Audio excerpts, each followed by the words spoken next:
मल्हार, काल परवा मी व्हॉट्सअप ग्रुपला एक व्हिडिओ बघितला होता.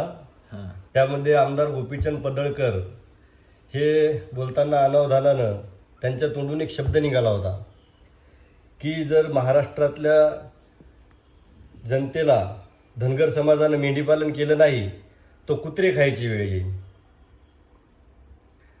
पण मी महाराष्ट्रातील जनतेला आणि तमाम देशवासियांना सांगतो की धनगर समाजाचं महाराष्ट्रावर आणि पूर्ण देशावर खूप जास्त प्रेम आहे.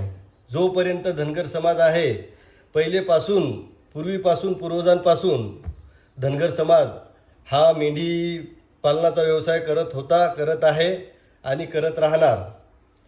आणि जे गोपीचंद पडळकर बोलले की बाबा जर धनगर समाजानं मेंढीपालन केलं नाही तर महाराष्ट्रावर कुत्रे खायची वेळ येईल, तर कुत्रं हे आमच्या धनगर समाजाचं कुळदैवत खंडोबाच आहे आणि आमच्या मेंढीचं शेळीचं कुत्रं संरक्षण करते. त्यामुळे या कुत्र्यामुळेच शेळीपालन मेंढीपालन आहे.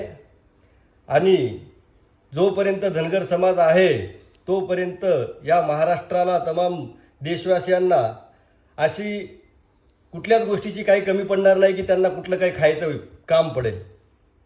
जय मल्हार.